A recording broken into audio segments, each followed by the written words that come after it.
Hi there, and thank you for tuning in to the Social Circus, where every week we dive into a variety of topics covering social media, mindset, and how to run your business. I hope that you enjoyed today's episode. Hello, my lovely listeners, and welcome to another episode of the Social Circus. Today is episode 150, and I have to say, when I was planning this episode, I didn't actually realize it was going to be episode 150, and that kind of feels like a bit of a milestone. It feels like, wow, has it really been going for that long?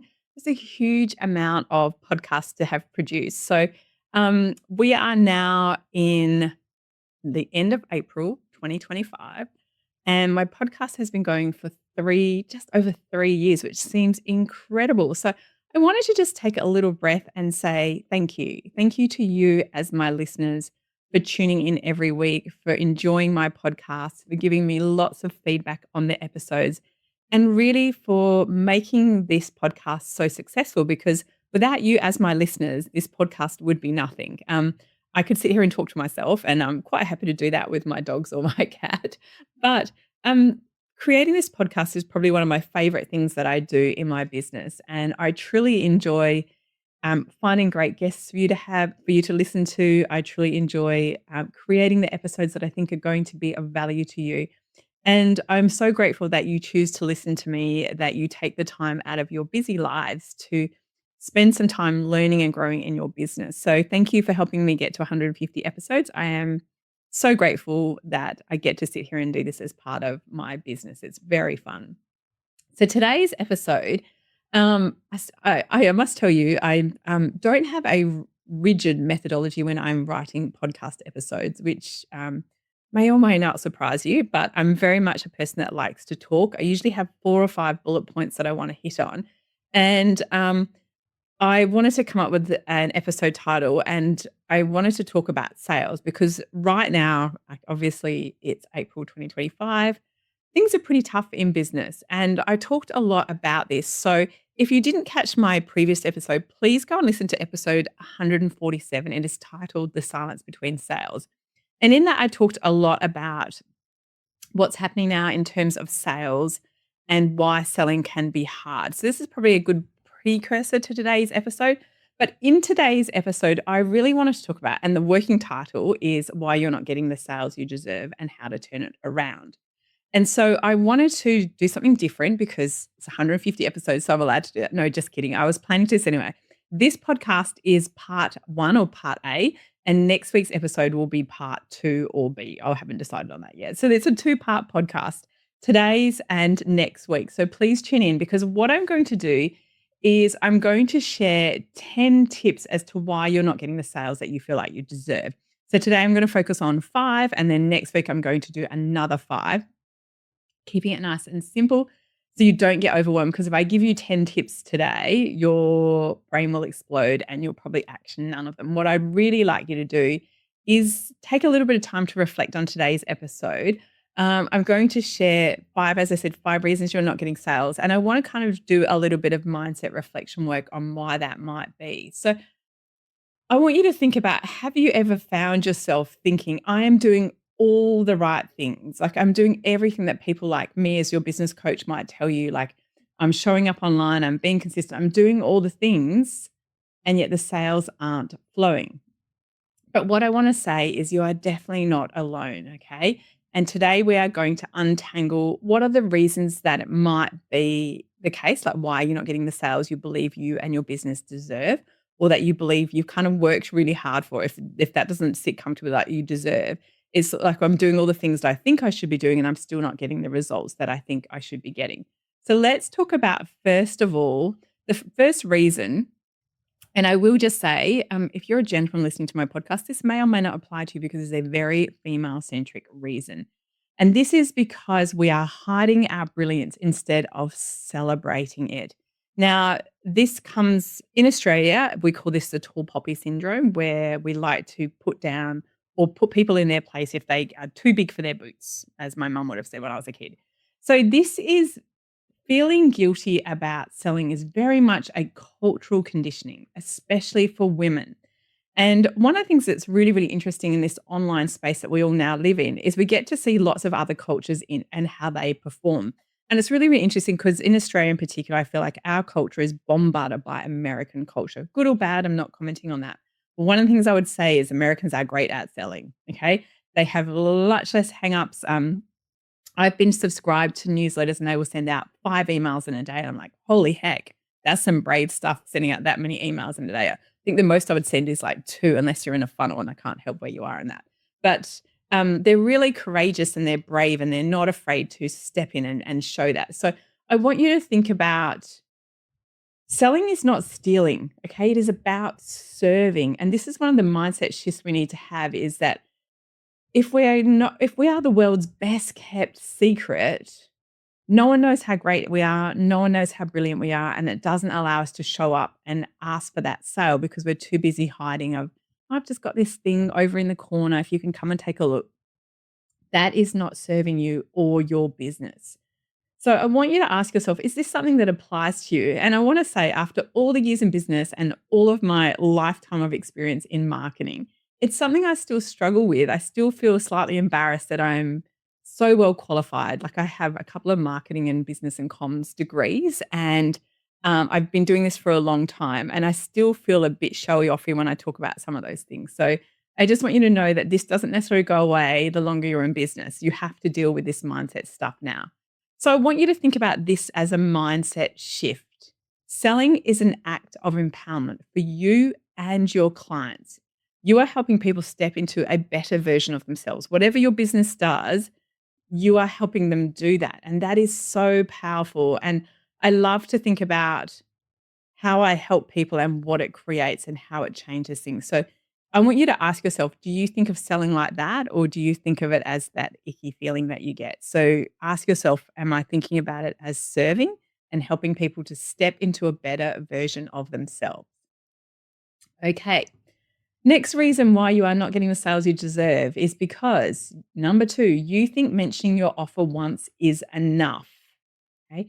I can't tell you how often this comes up when I'm working with clients, whether it's one-on-one coaching or if you're in my mastermind. People will say to me, I put up a post and no one bought it. And I'm like, well, bully for that because I'm not surprised. You need to put things in front of people multiple times before they act. Now, in the olden days, as my children would call it, when I first started in marketing, we used to be taught that someone had to see your message 7 times before they would buy from you. And this is in the days when we used to put TV commercials, and I was in, I was in fast moving consumer goods in those days, and we used to do TV commercials. And we would always be in every single break in a show for an hour. So you would see it 7 times in a break. Do you know what I mean? So we knew that power. And then when things moved to online, we feel like I've got to have fresh content all the time. And I've got to be talking about different things all the time. And it's like, no, you need to be talking about the same thing in different ways all the time. So if, for example, you have a freebie, which is an offer, and nobody signed up for it, I want you to genuinely ask yourself, how many times did you put it out on social media? If you have a freebie like a lead magnet, it should be going on your socials 2 to 3 times a week, okay, for people to see it, for people to sign up. So I always know that I'm doing a good job of my marketing if I'm in launch or something like that, and I'm like, my litmus test is if I am sick of seeing that content, I am doing a good job of my marketing, okay? And that's a big step through from I've posted it once and it's enough. You have to move through that. But what I want you to know is, remember, on social media, about 5% of your audience will see a single post. So if you put it up, most people haven't seen it. If you put it up multiple times, more and more people are going to see it. So I want you to think about, how often am I reasonably asking people? How often am I putting it out to my email list? How often am I putting it on social media? And then am I talking about it? If you're doing it once a month, it is not going to get you any traction. I have to be really blunt and say that is not going to get you the results that you are looking for. If you're on my email list, you'll know that I'm a big fan of email marketing, and I do email a lot, and I'm totally fine with that. But what's fascinating is when I'm in launch, I usually launch on a 7 to 10 day cycle, and I will email my list every day. And on the last day, I will email them twice. I want you to hear this. The day after I close off sales, I will always get a DM or an email saying, I think I missed that offer. I only just saw it. I didn't know you were selling it. And I think to myself, are you kidding? I have been shouting about it. How did you miss this? So I want you to really change how you shift up, because no one is paying as much attention to your business as you are. So you need to put things in front of them multiple times. Here is your mindset shift I want you to think about. Every time you share your offer, you're giving someone a new opportunity to say yes to themselves. Okay. Really want you to focus in on that. The third reason you are not selling and getting the sales that you deserve is that you are spending too much time talking about yourself and not about your dream client. So remember, we are helping them. If we go back to point one, you are helping people step into a better version of themselves. So if I am talking about myself, I'm not allowing you as my client to see how you fit in the picture. I'm not allowing you to understand the transformation that you're going to get from working with me or buying my products. Okay. So think about their story and how do you and your services or your product fit into that story. That is so, so important. I would call this a marketing 101 because it's really easy. And it comes back to when we hear people, how do you sell a product? Do you sell on features or benefits? And the benefits is what we want to sell, but it's the benefits to them. Okay. Now, I always talk about this whenever I'm doing workshops. The industry that is the most amazing at putting their story and how you fit into it. And it is the problem, the transformation, and the solution. That's the story of like, you're sitting there right now and you're overwhelmed. If you come and do this with me, that's the transformation. And at the end, you're going to be like this. The industry that does this better than anyone is the weight loss industry. So if you're kind of like, I'm not sure what you're saying, go to the Weight Watchers website, go to anyone who's selling weight loss. You will see a person. The fat people are always sad and they're usually in black and white and their story is miserable. And then they do the Weight Watchers program or the whatever it is. And then at the end, they've had a makeover, they look beautiful, their photos are in color. You can see that story. And what you do is you put yourself in that story. They'll say, Sarah was really struggling. She didn't have the energy to keep up with her young children. And you'll be reading that story and going, oh, that's me. So those kind of problem transformation solution, the more you can talk about that in your marketing and put your audience in their story, say, is this you? Do you really struggle with this? Are you really overwhelmed? Are you this? The more you put your dream client into the story, the more likely they are to buy from you. So here's your mindset shift for this. I am the guide, not the hero. My job is to light the path, not steal the spotlight. Okay. So I'm a big reader and I do love English literature. So Hero's Quest, my job is to light the path, not steal the spotlight. I am not the hero in this story. So just remind yourself of that. The next reason why you might find that you're not getting the sales that you deserve is that your sales page is letting you down. Now, I know that I could probably do multiple podcast episodes on sales pages. There is definitely a formula to them. There is definitely a process to them. And here's what I want you to understand. We now have AI and you can write sales page copy so well, because you can say to it, help me write a sales page. It will give you all of the points that you have to hit, but you still have to give it information. So your sales page must speak clearly to the desires and the struggles.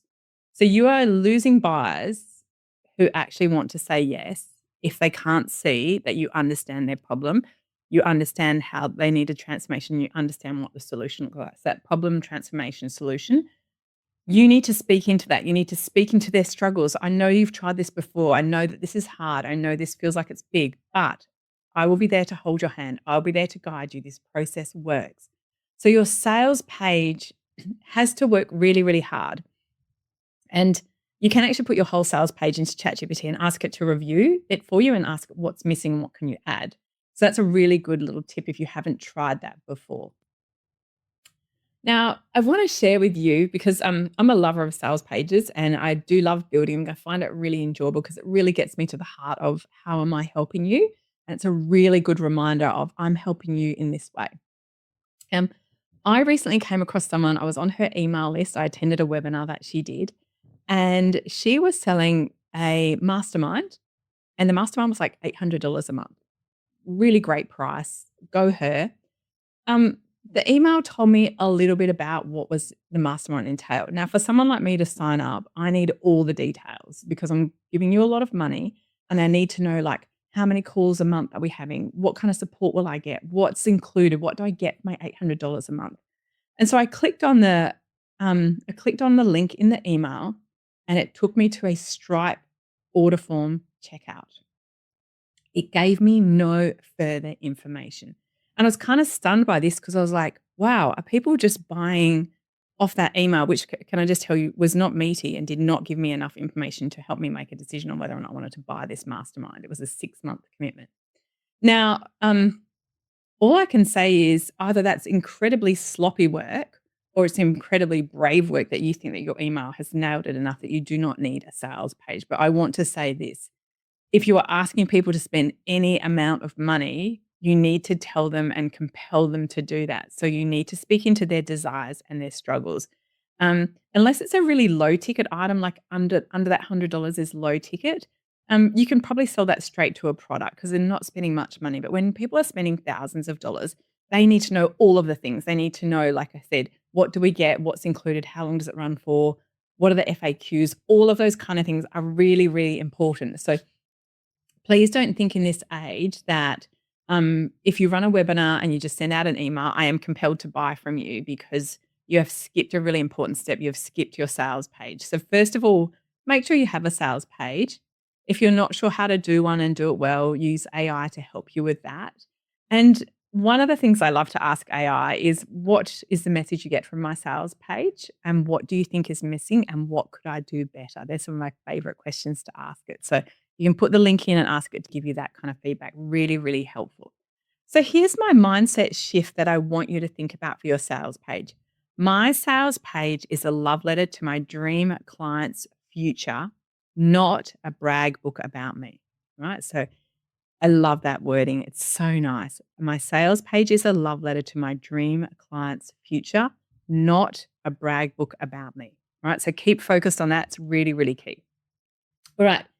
Tip number 5, and this kind of circles back to number 1, so it's probably a nice point for me to end on in terms of breaking up this into 2 episodes. You are worried about being nice or being good instead of being powerful, okay? And remember, people want to look at you and see you as aspirational, like, I want to be where she is. I want to do what she's doing. I want to understand how she got to where she is. But here's the thing, you do not need to be liked by everyone. It is completely fine, and I will use an Australian analogy. Sorry, if you are overseas, you can Google it. You can be Vegemite. And I say this all the time, I'm totally Vegemite. Vegemite is, for people overseas, like Marmite, which is a very polarizing product. People will love it or hate it. I love it. I'm Australian. I was born here and I was weaned on it. So I'm a lover of it. I'm married to a Kiwi. He likes Marmite and he has made my children like Marmite. So be aware it's okay to be Vegemite. Vegemite is a hugely successful brand, as is Marmite. It is okay for people to love you or hate you. What you don't want to be is boring, bland, vanilla butter. Just put it on. We don't think about it. It doesn't do anything on its own, okay? So think about, it's okay to stand for something. It's okay to be different from other people. People will opt into you. And I am very Vegemite. I'll just say that. People, like with my branding, I've had people tell me, I love your branding. I love the pink and black. I totally get where you're going with that. And I've had people say to me, I think it's really unprofessional. I don't like the butterfly. I don't get it. So I've had my brand I've been in business 14 years. I've had my brand for about 12 and a half of that time. So people who hate it, they're not my ideal customer. And so it's okay to be brave and confident. And I want to just share with you all, my brand was quite vanilla for quite a long time. And it was only when my husband joined my business, it was about 8 years ago. And he said, let's go all in on the pink. He really liked it. It's so strong with the black. It works really, really well. But I've been sort of skirting around it. My brand used to be like a green and a blue. It didn't used to be pink. Most of you don't know that. And he was like, go all in. You love working with women. They're your ideal customer. Call them in with your branding. Be Vegemite, okay? So it's okay to step out and try and do that. You don't have to be liked by everyone.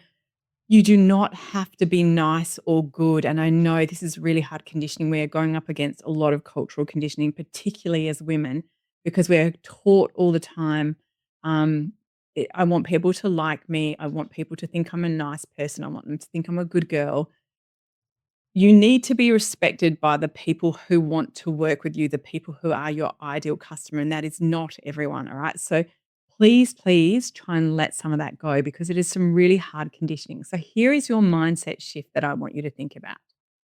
I choose power over people pleasing because impact matters more than approval. Okay. So, those are my top 5 reasons why you are not getting the sales that you deserve. Now, as I said, next week's episode is going to be another 5 reasons, but I do have a little bit of homework for you today. I want you to kind of think about what it is that I've said. And of those 5 things, what landed for you? Okay. And if you need to go back and listen to this podcast again, please do so. But in the show notes, what I'm going to do is I'm going to put all of the mindset shifts in there for you so you can choose one of them because it's a really good idea to look into what came up. Like if you were kind of sitting there going, oh, I thought I had to talk about myself all the time and I've forgotten to talk about my ideal customer, then maybe it was number 3, talking about yourself and not your dream client. But I want you to really dive into what is it that's holding you back and what you would have known when you were listening to me talk. You would have gone, oh, I do that. Okay. You don't have to tell anyone. You don't have to be transparent and go, oh, I'm bad at sales pages. One of those 5 things, maybe all of them would have landed for you and you would have felt like, I'm not sure if I'm doing that well, or I'm pretty sure I could do that better. So I want you to do some reflection on this episode. And I want you to then think about what am I going to do differently to help me bring in sales? And as I said, today's episode is not talking about that silence between sales. Please go back and listen to episode 147, where I talked a lot about why things might be quiet in your business. What I'm trying to get to the heart of in these 2 episodes is understanding some of the mindset stuff that goes on that actually holds us back from selling, that actually stops us getting the sales that we deserve. I hope you enjoyed these first 5. I'm sorry to make you wait another week for the other 5, but I promise it will be worth it. Now, if you've done some reflection and you have some thoughts on it, please hit me up with a DM. I am Online Social Butterfly on every social platform. My favorite one is Insta. Send me a DM and say, Sarah, I listened to today's episode 150, and for me, it was all about this. And thank you so much for sharing that. I would love to hear what is going on right now because now more than ever, while things are quiet, we need to really work on our mindset so we can push through and start selling. So we pick up the sales that are out there.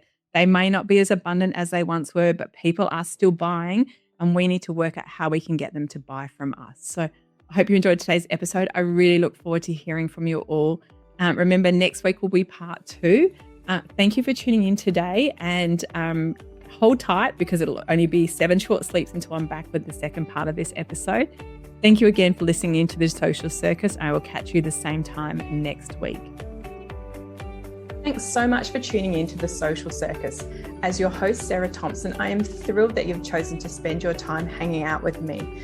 I would be so grateful if you could spare an extra moment to go and leave me a review on your favorite podcasting platform. And if you even felt more excited, you could share my podcast with your friends who you think would get great value from it. Thanks so much again for tuning in.